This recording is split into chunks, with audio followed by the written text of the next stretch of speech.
Good morning. Welcome to All Souls this morning. We gather here to make sense of the world, to be together. I was in a program this morning, Social Change Now, and we shared how each of us was feeling. Some people said anxious, some said curious, some said open, some said angry. Wherever you are welcome here, and I'm glad that we can be together in worship.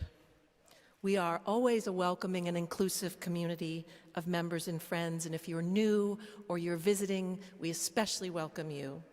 We always welcome families with children and youth in the sanctuary. We have a religious education program for children and youth as well. They're welcome in both places. My name is Pamela Patton, and I'm the assistant minister. Joining me in the chancel this morning is Reverend Dr. David McClean. David has been a member of All Souls for almost 20 years. He is an interfaith minister, and he is a professor of philosophy, and I feel very, very fortunate that he is back in our pulpit. If you are new or come in frequently, I invite you to fill out the form in the pew in front of you. Use the QR code or use a pencil and put it in the offering plate as it goes around, or put it in the box in the vestibule on your way out, or hand it to me. Or hand it to Gretchen, who is our manager of membership and spiritual care, and she and I, after the service, will run All Souls in 20 minutes up here in the chancel. So if you're new today, there's Gretchen, she's waving.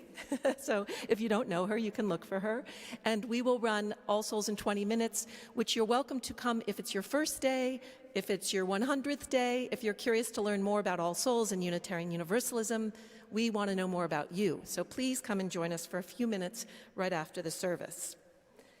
Today, there's a slight change to the order of service. For our anthem, Ring Them Bells, Katie McCreary will join Sean and Caitlin. So just add that in your mind. You're all invited to coffee hour down 2 flights of stairs after the service, or you can take the ramp if you prefer and go in the next door building and take the elevator. We're always delighted to have you join us at coffee hour. A couple of things coming up. This week on Thursday at 7 o'clock, Reverend John Millspaw, who is a Unitarian Universalist minister who's worked a lot with ethics of food, ethics of animals, he will be doing a presentation on mindful eating for the planet on Zoom. And that's Thursday, but I neglected to mention something tonight. Tonight at 6 o'clock, our transition team will share their findings from our congregational listening session on Zoom, and you're all welcome to join that. You're all welcome at all of these things. And next Sunday is our Capital Campaign Celebration Luncheon to thank you all, because we have raised over $10 million to fix the building next door.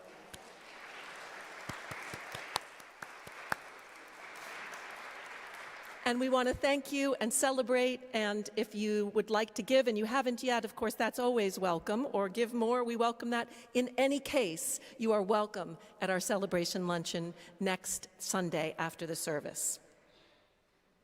We'd love to stay connected with you during the week, so if you don't get our emails, please write to us at info@allsoulsnyc.org. We always have a lot going on, literally every day, either online or in person. And now, please silence your electronic devices. I invite you to quiet your hearts and your minds as we hear the call to worship.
Please join me in the unison chalice lighting, which is printed in your order of service. May the light we now kindle inspire us to use our powers to heal and not to harm, to help and not to hinder, to bless and not to curse, to serve you, Spirit of freedom. Our opening words this morning are from Joanna Macy, who was a scholar of Buddhism, systems theory, and deep ecology. This is from her book, World as Lover, World as Self. We call first on the beings of the past, be with us now. All you have gone before. You, our ancestors and our teachers, who walked and loved and faithfully tended to this earth. Be present to us now so that we may carry on the legacy you bequeathed us.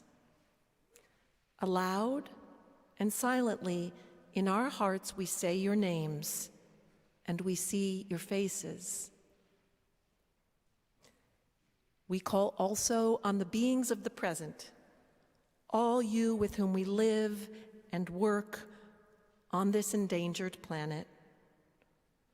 All you with whom we share this brink of time, be with us now.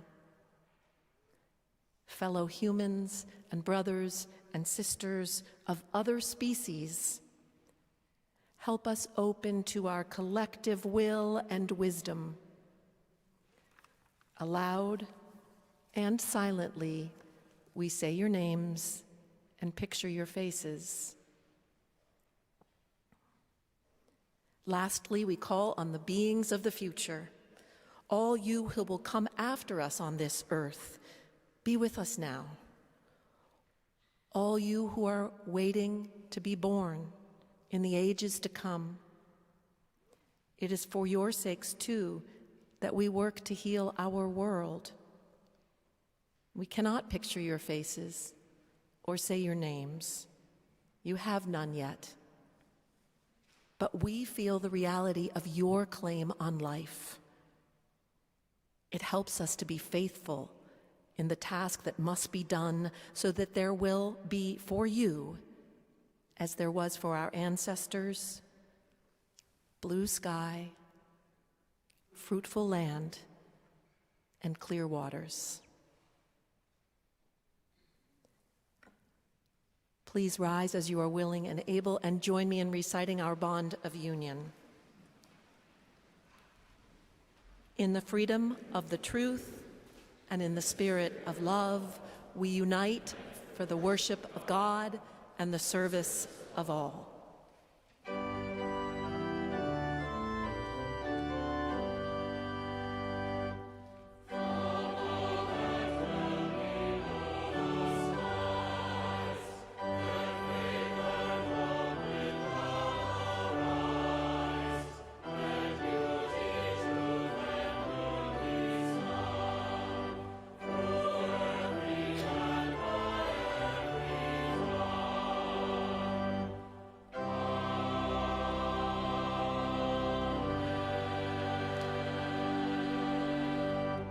Please stay standing and join in singing hymn number 108.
Our second reading today comes from the conservationist Aldo Leopold.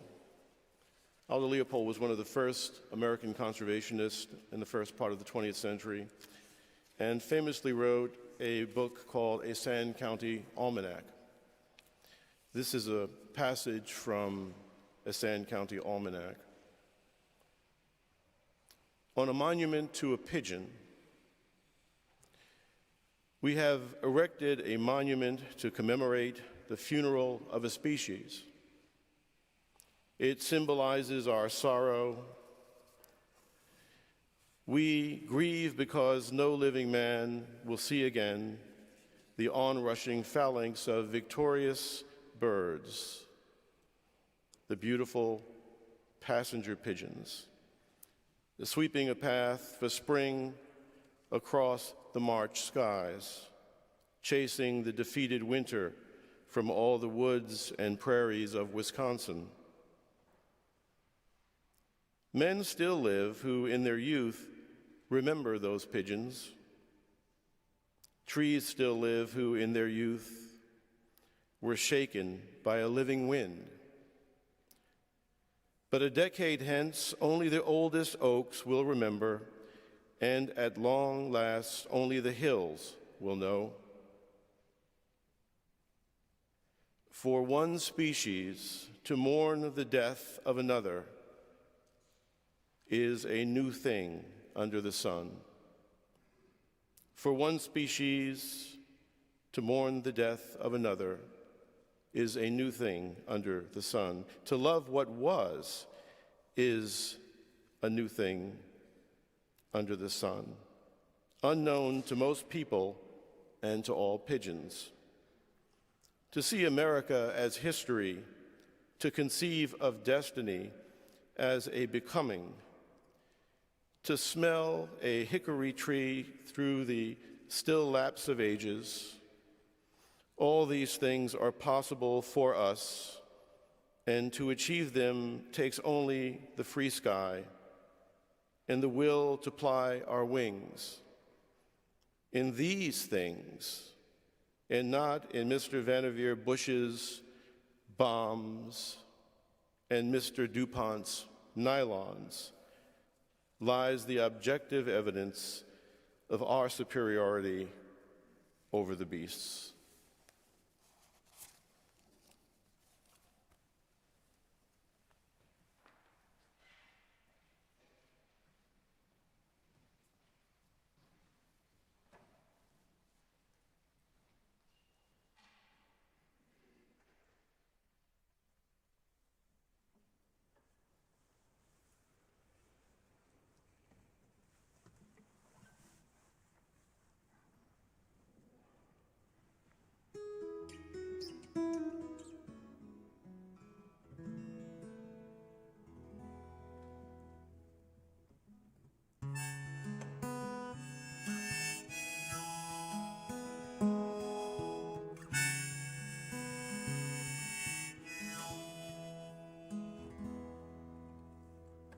Ring them bells, ye heathen, from the city of the dreams.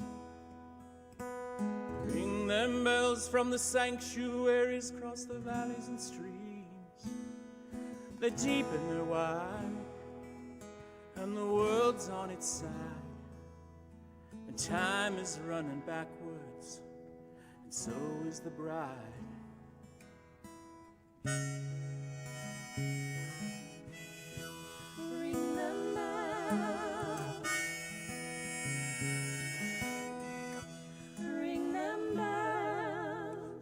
Them bells, St. Peter, where the four winds blow. Ring them bells with an iron hand so that people will know. Oh, it's rush hour now on the wheel and the plow, and the sun is going down upon the sacred cow.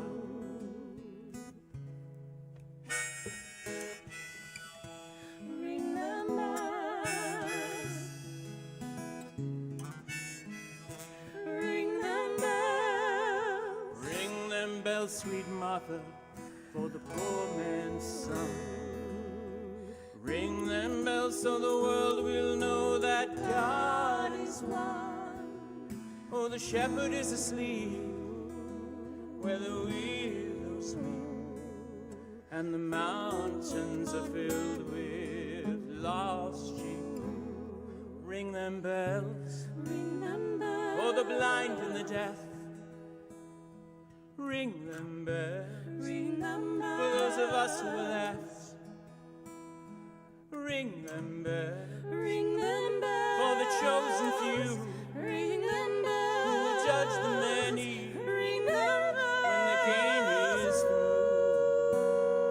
Ring them bells, for the time that flies. For the time that flies. For the child that cries. For the child that cries. When innocence dies. Ring them bells, St. Catherine, from the top of the room. Ring them bells from the fortress, for the lilies that bloom. For the lines they are long, and the fighting is strong, and they're breaking down the distance between right and wrong.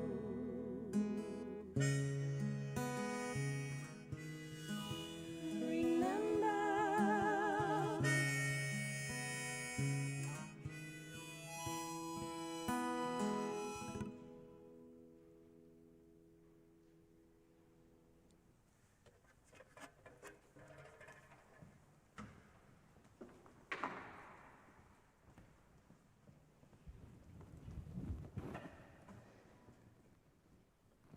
Please join me in a spirit of prayer and meditation.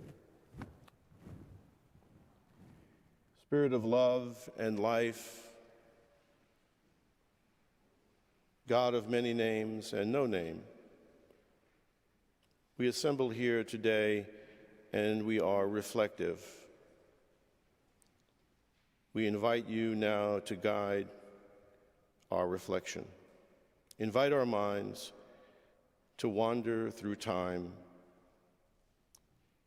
to think of the ages of humanity that have passed, and know that you were part of them all, by whatever name you chose to reveal yourself, and that we here today are connected to them as living members of the great family of all souls. In our mind's eye, grace us that we may see an ancient clan of Akkadians tending its herds, ancient Egyptians reveling in the moonlight during the Nile's flood, Bantus wailing at the occasion of one of their own, joining the ancestors as we ourselves will join the ancestors. In our mind's eye, grace us to see young women in Persia flirting with young men, and a mother in ancient Ghana hollowed out by sorrow at the spilt blood of a son.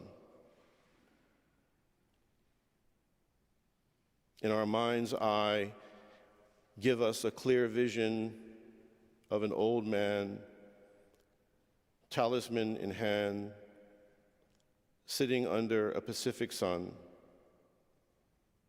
counting seagulls as they fly overhead, reciting a prayer such as this one in a now forgotten tongue.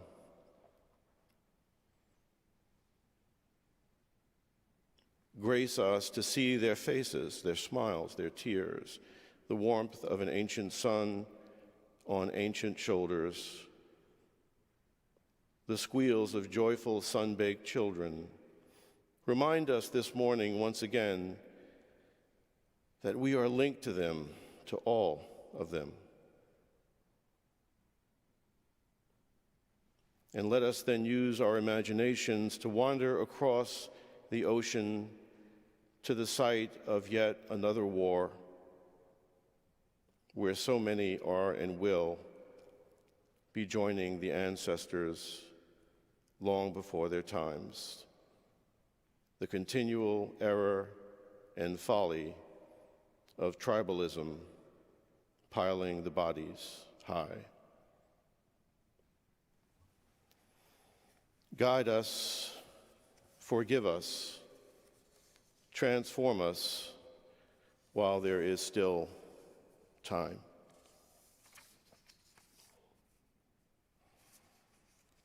Please join us now in singing hymn number 34, Though I May Speak with Bravest Fire, hymn number 34.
A worldwide technological catastrophe has affected ordinary life in every country, from the richest to the poorest.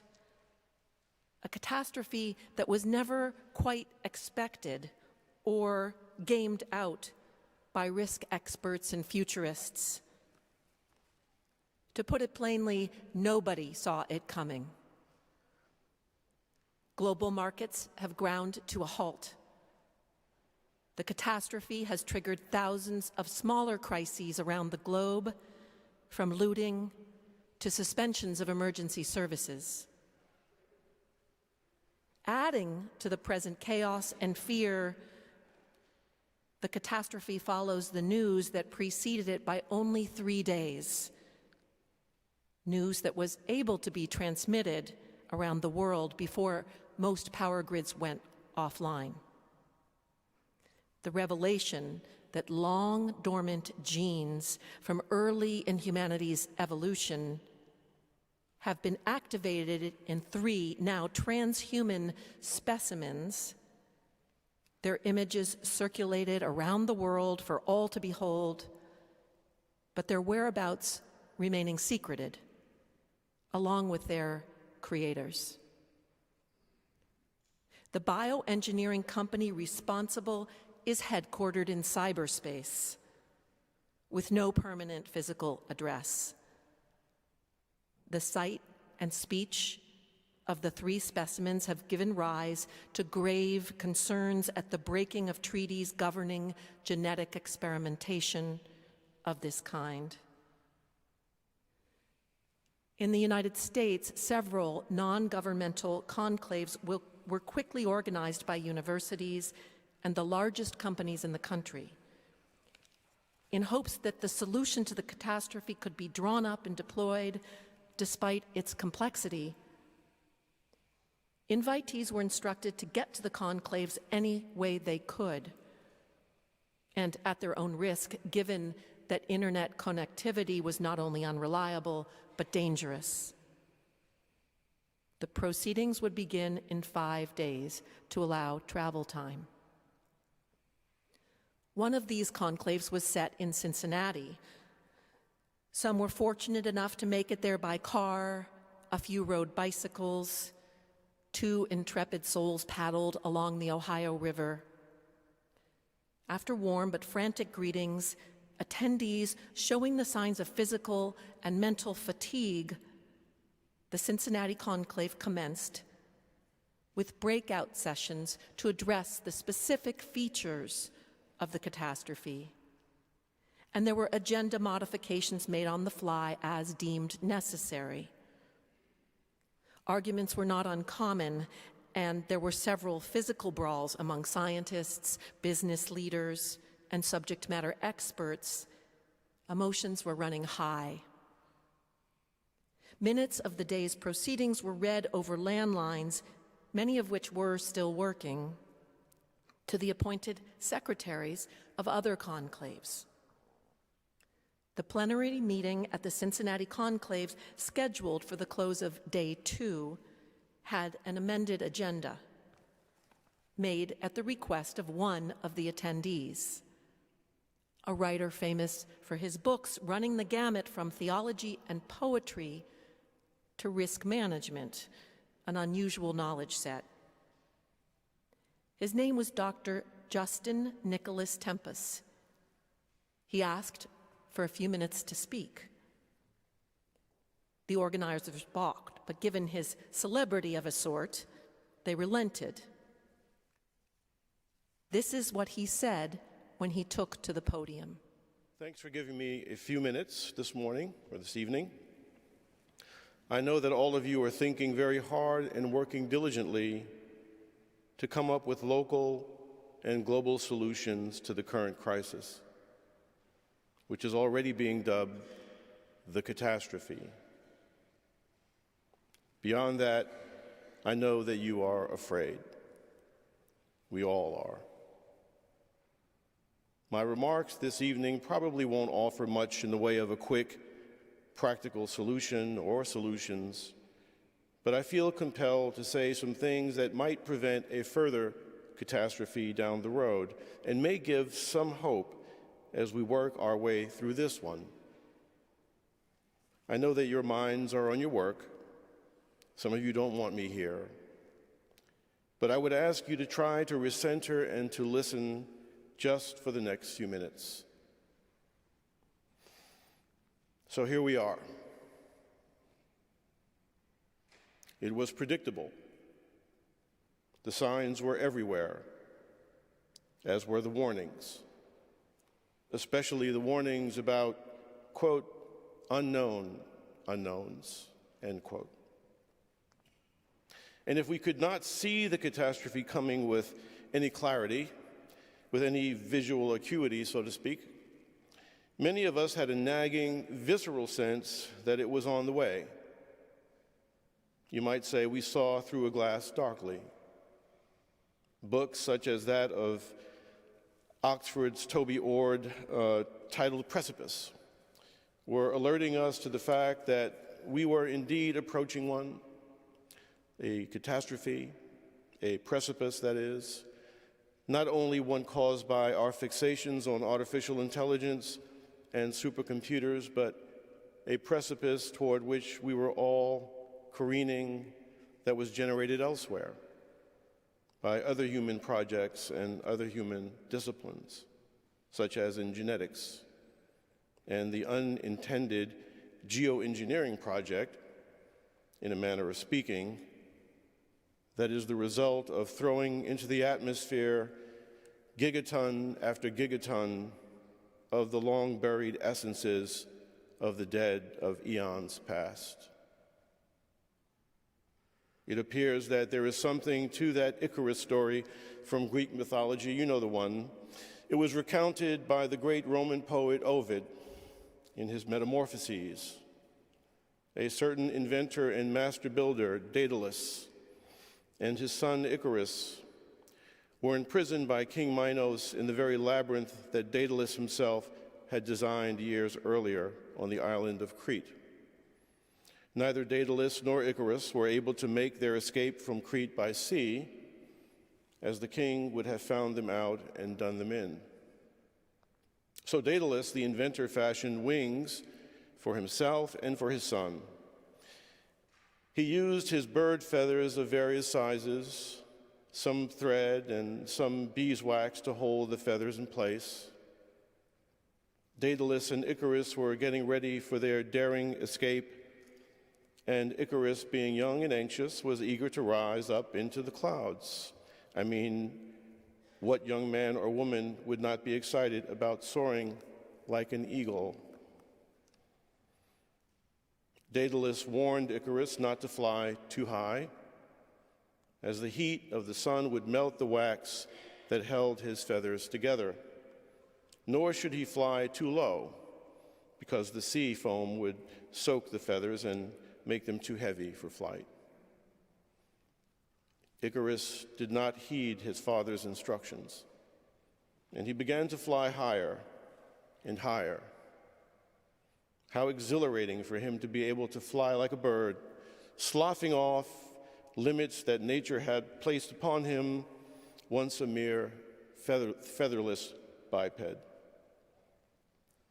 But just as his father warned him, the sun melted the wax in his wings, and Icarus plunged into the sea and to his death.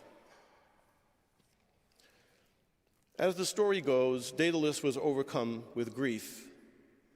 He came to curse his talents and his craft, seeing what they had wrought. He buried his son on a small island he named Icaria as a remembrance. This story is often construed as a reflection on the responsible use of human skill, emphasizing that skillful creativity and talent must be attended by a wise regard for limits. The scholar and mythologist Edith Hamilton proffered that the Daedalus and Icarus story was a warning.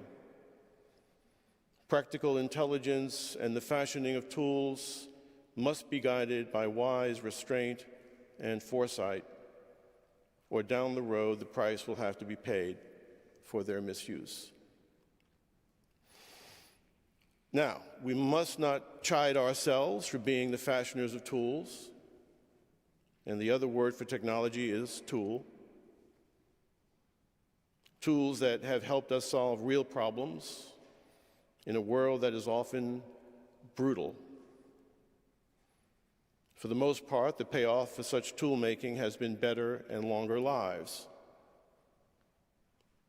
We must not forget that.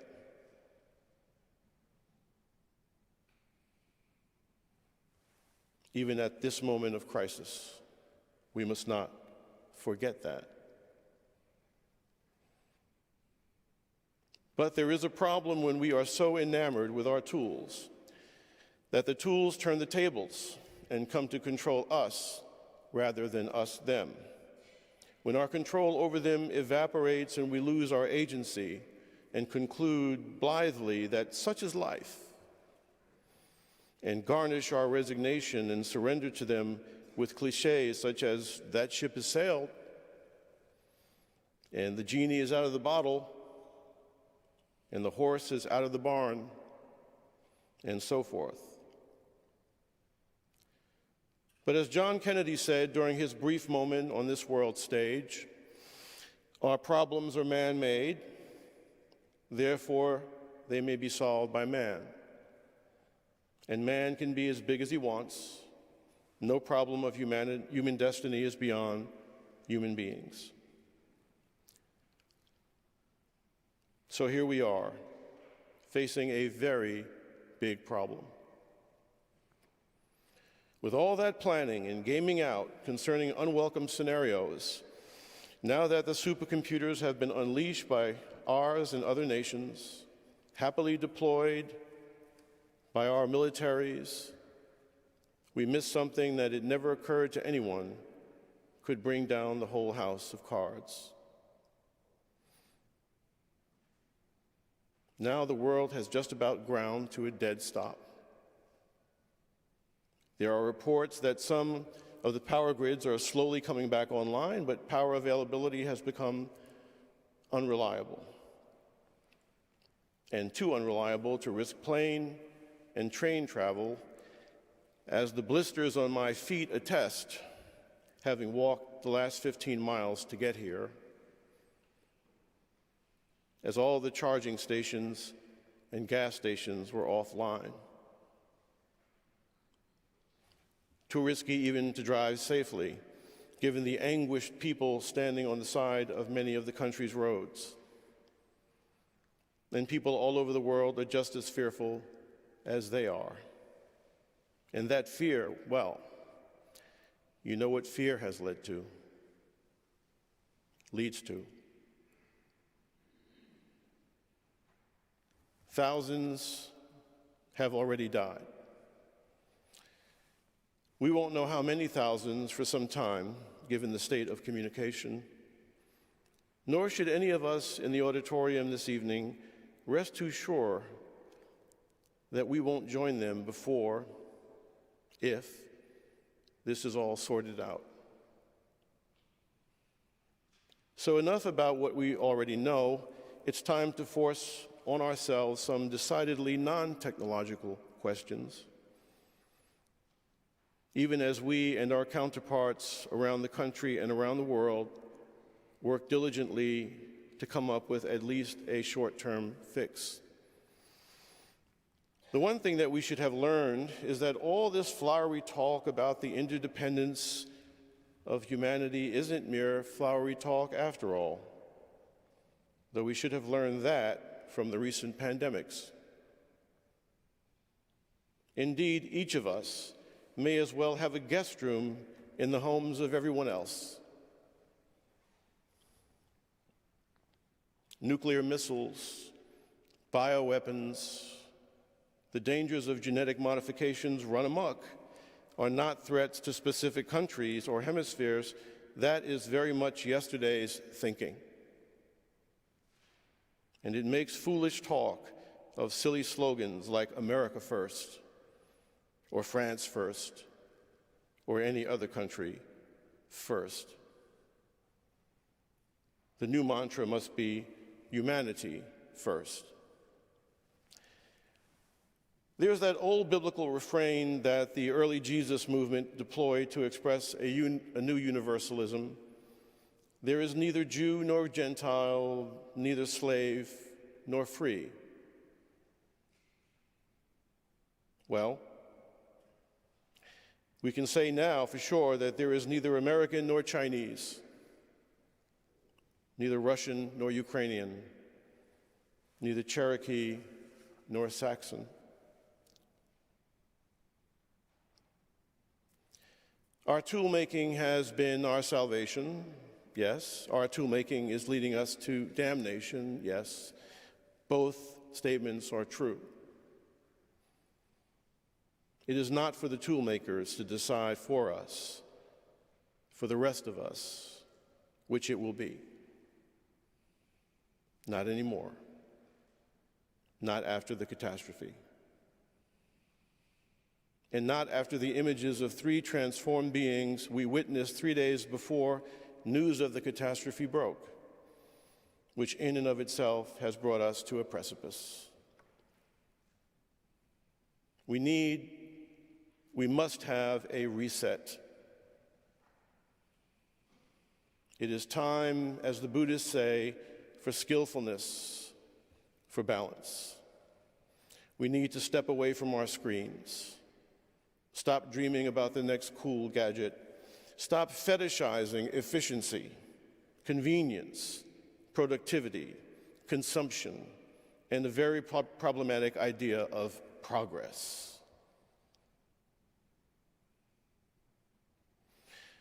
There is no progress for the dead and dying, or for the tens of millions unemployed even before the catastrophe hit. For the dead and dying, there is, or soon to be, only a funeral oration, a eulogy, assuming there is anyone left to give it or hear it, if given.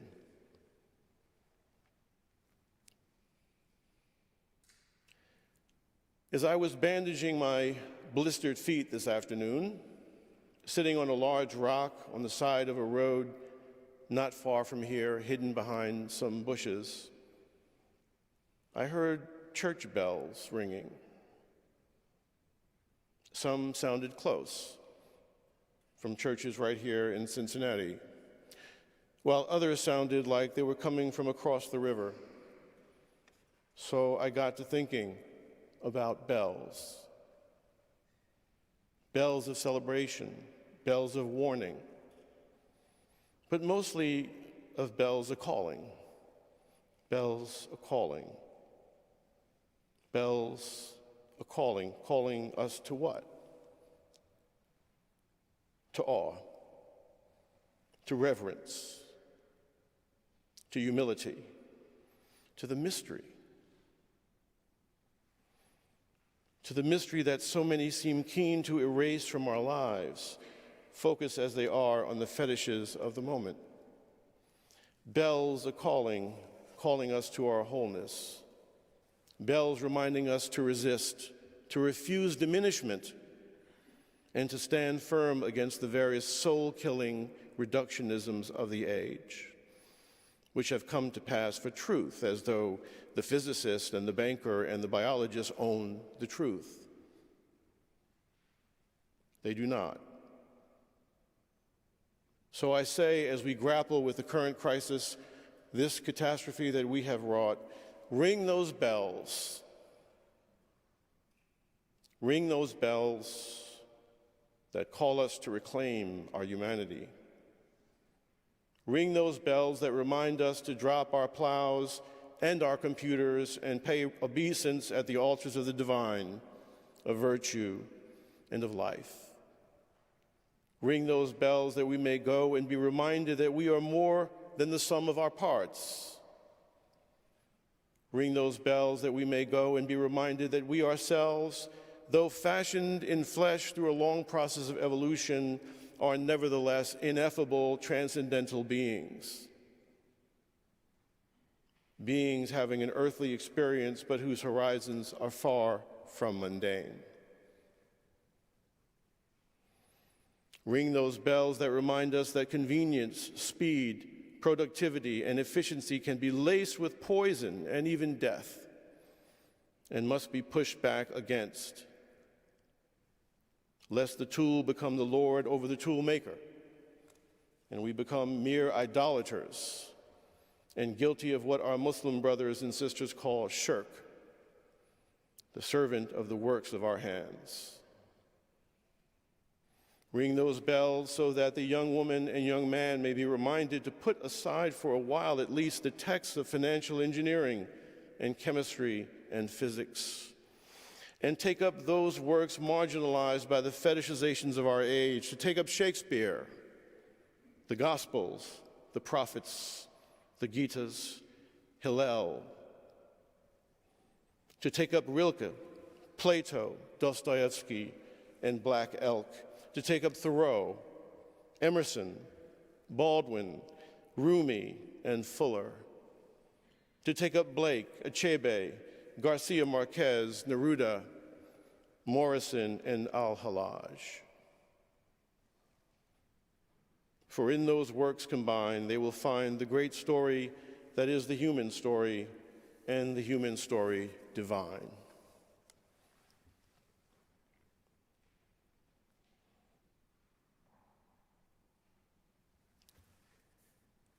If we think that the fix for the present crises, for there is more than one, will be some sort of technical patch and a few new laws, then, ladies and gentlemen, the fix will be in for all of us, and certainly for our children's children's children.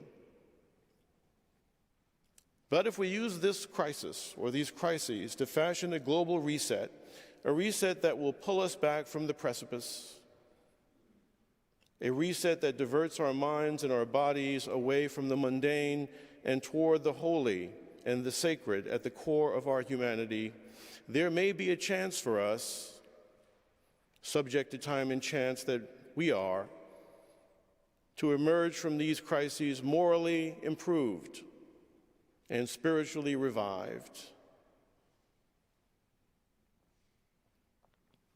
Finally, I mentioned Ovid and his masterpiece, Metamorphoses. There is a phrase in Ovid, and the phrase is pia mendacia fraud, which translates from Latin as pious fraud. So many in our time have pointed to religions as the sites of pious frauds, just as in recent years they have considered the humanities negligible irrelevancies. These people do not understand religion too well, or the humanities, but that discussion will have to wait for another day.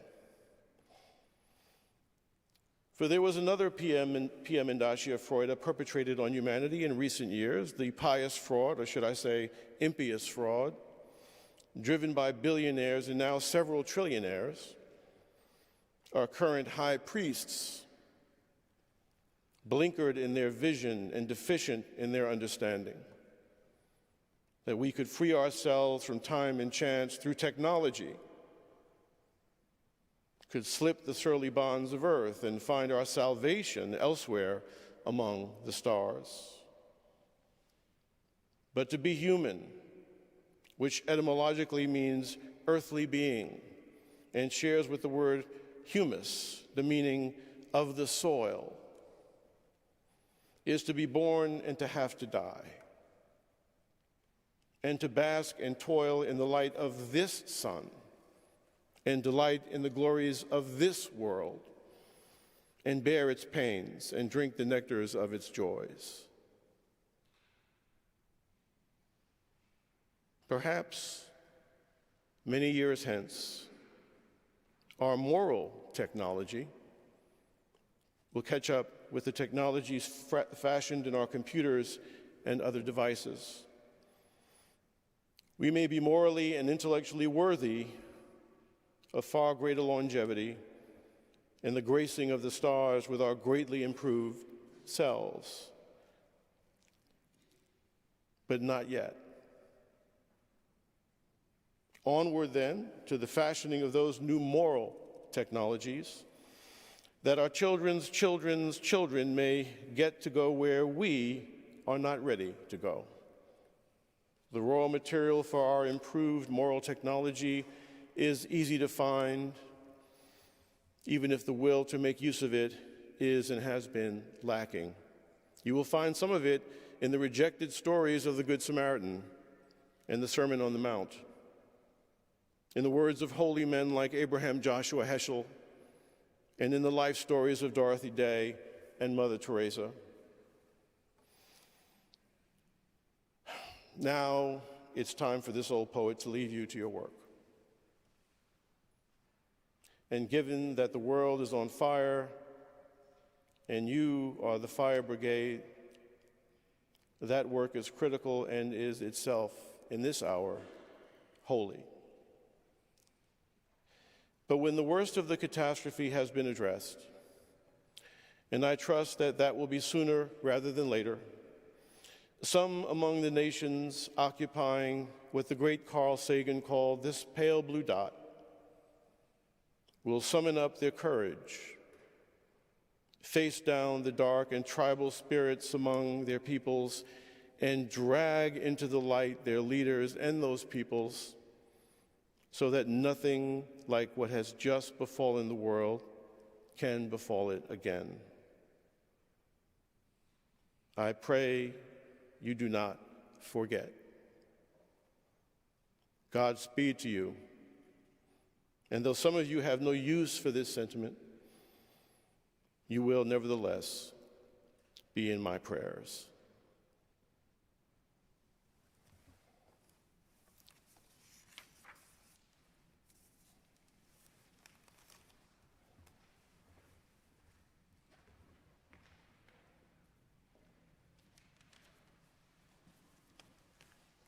Please rise and join in singing, "Joyful, Joyful, We Adore Thee."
Please be seated.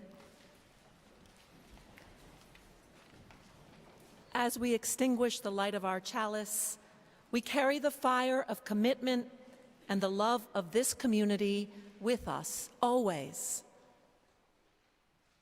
And now in our going, may God bless us and keep us. May the light of God shine upon us and out from within us and give us peace. For this is the day we are given. Let us rejoice and be glad in it.